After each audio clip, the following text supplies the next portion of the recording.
Yes. So as we were talking about the basis, तो basic का जो taste पता है, जैसे कि मैंने कहा it is very bitter in taste, मतलब बहुत ही कड़वा होता है. ओके. एंड अगर हम इसकी नेचर के बारे में बात करें तो it is basic in nature. तो अगर आप एनी बेसिक नेचर वाला चीज़ या फिर बेसिक सोल्यूशन चीज़ या फिर एनी कोई भी ऐसा थिंग आप पकड़ोगे तो it will be very slippery and सोपी. ठीक है, तो बहुत ही सोपी होता है. Okay, so now let's go to the next topic, that is your indicators, right? So indicators में ना आपको पता चलता है कि whether that solution या whether that object is acid or basis, इसके थ्रू हमें पता चलता है. जैसे कि आप लोगों का टेस्ट होता है, तो अगर जिसको अच्छा मार्क्स मिला तो वेरी गुड होता है, उसको एक्सीलेंट मिलता है, जिसका नहीं होता है उसको पुअर मिलता है. In the same way indicators से आपको पता चलता है कि whether it is a acid or basis. तो हम लोग को ऐसे तीन चीजें हैं जिसके थ्रू वो हम लोग को इंडिकेट करता है whether it is a acid or basis. सबसे पहला तो लिटमस के थ्रू हमें पता चलता है, फिर टर्मरिक के थ्रू पता चलता है और फिर चाइना रोजेस के थ्रू पता चलता है. तो if we see about the litmus, तो litmus is the natural dye. It is ये एक बहुत ही नेचुरली एक्सट्रैक्टेड चीज है. लिचेंस बोल के एक आपका ऑब्जेक्ट रहता है, तो उससे हम ये दिस लिटमस इज एक्सट्रैक्टेड. तो सबसे पहले बात करते हैं कि हमें पता कैसे चलता है कि whether it is an acid और बेसिस. तो अगर हम इसे वाटर में डालेंगे, if we are putting the litmus into the distilled water, तो इसका कलर क्या रहेगा? पर्पल रहेगा. पर्पल रहेगा, it would be its colour. इसका मतलब वो एक नॉर्मल वाटर है, डिस्टिल्ड वाटर है. ठीक है. अगर हम किसी भी एसिडिक सोल्यूशन में डालेंगे, जैसे कि आपका हो गया लेमन जूस, अदरवाइज ऑरेंज या फिर कुछ भी जो भी आपको खट्टा लगता हो टेस्ट में, अगर आप उधर डालोगे तो इसका जो कलर आएगा, the colour which you are going to get is red. If अगर आप इसे किसी भी बेसिक सोल्यूशन में डालोगे, तो बेसिक सोल्यूशन जैसे कि आप लोग हैंड वॉश करते हो, सोप हो गया, ठीक है, आपका केक में डलता है बेकिंग सोडा हो गया, ऐसे टाइप का चीजों में अगर आप ये वाला आप लिटमस डालोगे, then you are going to get a blue colour. So this is how you are going to know, it is going to indicate whether it is a acid or basis. तो अभी we'll talk about a turmeric. Turmeric कैसे आपको बताता है. तो हमारे पास अभी वो चीज नहीं है, but I am going to tell you. आप ना एक पेपर लेना, you just take a paper, और फिर आप लोग उधर टर्मरिक मतलब हल्दी होता है ना, हल्दी को थोड़ा सा पानी में घोल के पूरा पेपर में पेंट कर देना. ओके. फिर आप एक कप में सोपी वाटर लेना और ईयरबड से कोई भी ड्राइंग ऐसे करना, तो फिर आपको देखना पता चलेगा उसका डिफरेंस. सो ये आपका एक्टिविटी, छोटा सा एक्टिविटी है फॉर द डे.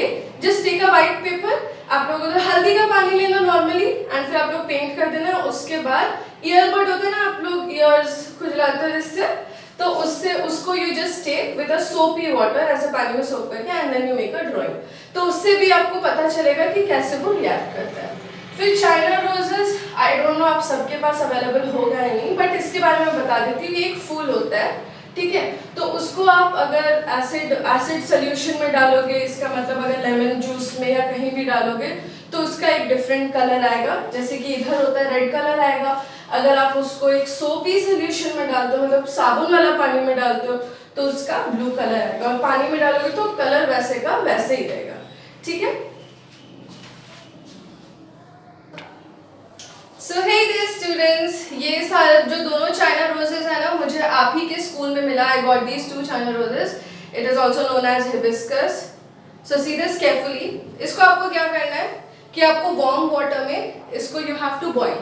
ठीक है. Boil करने के बाद you will get a water extract. तो उसको आप अलग से रखोगे. एक में आप एसिड सोल्यूशन डालोगे और एक बीकर में या फिर कोई भी छोटा सा कटोरी हो गया, फिर ग्लास हो गया, उधर आप बेसिक सोल्यूशन डालोगे और एक आप ऐसे ही रहने दोगे. तो फिर आपको एसिड सोल्यूशन तो मतलब पता है, लेमन जूस आप कर सकते हो. एसिड के लिए लेमन तो इजीली अवेलेबल है. एंड सेकेंडली बेसिस के लिए आप साबुन का वाटर यूज कर सकते हो. ठीक है. एंड फिर आप लोग सबको इसके बारे में मुझे बताना कि what all results you got. So here is again. So let's come to the new topic. वो है that is your neutralization. तो अभी हम लोग जानने का कोशिश करते हैं कि what is neutralization. Okay. So see, इसमें क्या होता है, in this neutralization process में, ये this is a process where your acid plus base when it reacts together, जब हम एसिड और बेस को साथ में डालते हैं तो it reacts together, फिर आपका हीट प्रोड्यूस होता है या फिर इवॉल्व होता है, हीट आपका मतलब बहुत ही गर्मी बाहर निकलता है, and then what you get is your salt and water.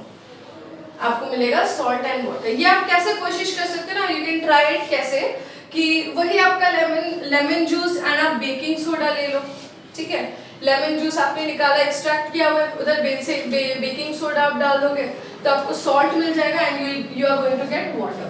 For example ये HCl है, दैट मीन्स हाइड्रोक्लोराइड, NaOH मतलब sodium hydroxide, this is NaCl, that is your sodium chloride, and that is water, it is H2O.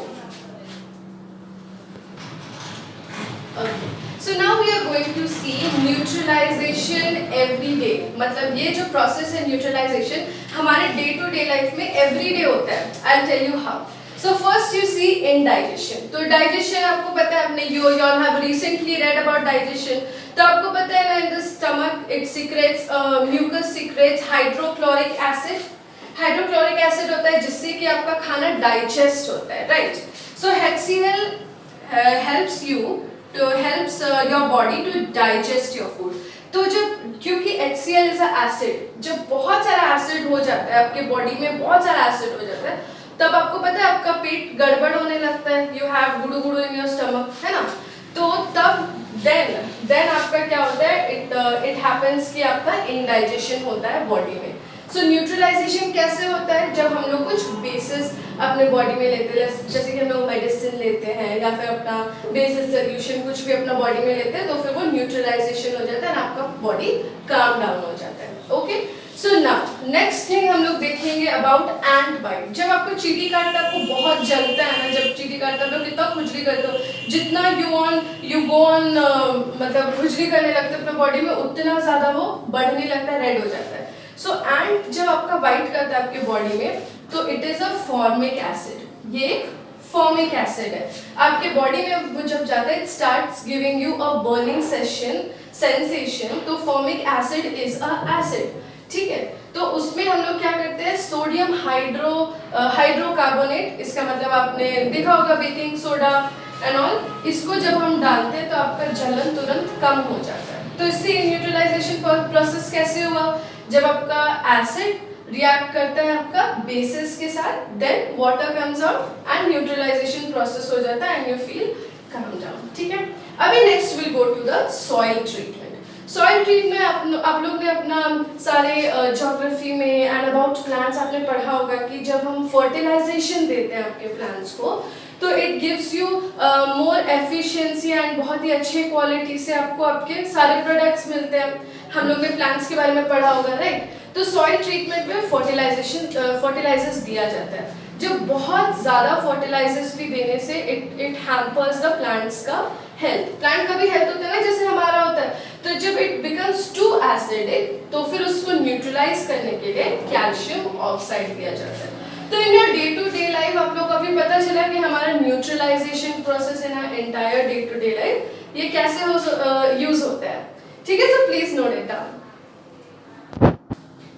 So another last thing जो है, जो हमारा neutralisation में in everyday use होता है, that is in your factory waste. तो factory waste का जब वाटर आपका सी एंड रिवर में चला जाता है ना, तो क्योंकि आपको पता होगा, आपने बहुत सारे इंडस्ट्रीज फैक्ट्रीज देखे होंगे, तो it gives out very harmful water and waste. तो उसमें डेफिनेटली एसिड तो जाता ही जाता है।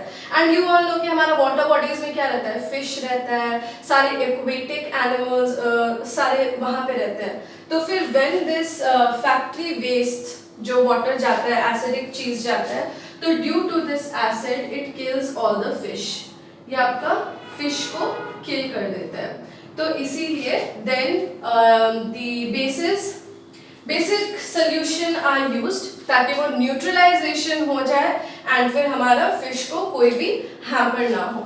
So that's all my dear students. We all read what is acid, bases and salts.